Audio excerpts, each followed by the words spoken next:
முருகப்பெருமானின் காட்சி வடிவம் எப்படி இருக்கிறது? ஒளிவீசும் முகங்கள், திருவடிகள், திருத்தோள்கள், திருக்கண்களுடன் முருகப்பெருமானின் தோற்றம் எவ்வாறு உள்ளது?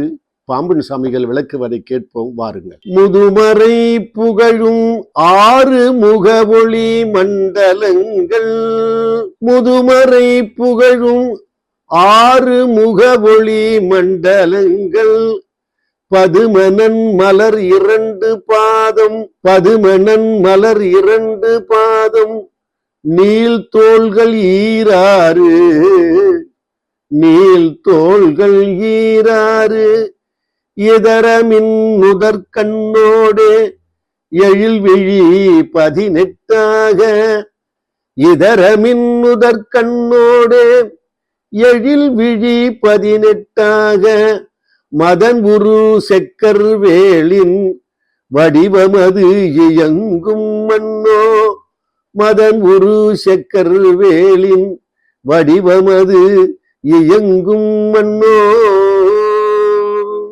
பழம்பெருமை வாய்ந்த வேதங்கள் புகழ்கின்ற 6 ஒளிமண்டல திருமுகங்களும், தாமரை மலர் போன்ற 2 திருவடிகளும், 12 நீண்ட தோள்களும், மேன்மையுள்ள நெற்றிக் கண்கள் 6, அழகிய கண்கள் 12, சேர்ந்து 18 கண்களும் கொண்டு ஆற்றல் மிக்க திருமேனி கொண்டு செவ்வேலாகிய முருகப்பெருமான் இயங்குவான். ஆகவே முருகப்பெருமானுக்கு 6 முகங்கள், 2 தாள்கள், 12 தோள்கள், 18 கண்களோடு இயங்குகின்றான் என்று பாம்பன் சுவாமிகள் செக்கர்வேல் செம்மாப்பு என்ற பகுதியிலே குறிப்பிடுகின்றார். மீண்டும் அந்த பாடலை பார்ப்போம் வாருங்கள்.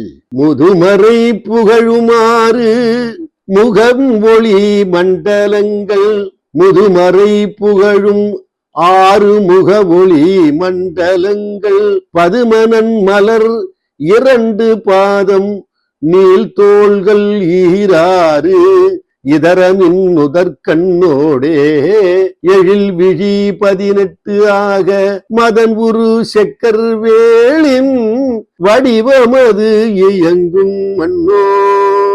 செக்கர்வேலாம் முருகப்பெருமானை பணிவோம், வெற்றியெல்லாம் பெறுவோம் வாருங்கள். நன்றி, வணக்கம். வெற்றிவேல் முருகனுக்கு அரோகரா.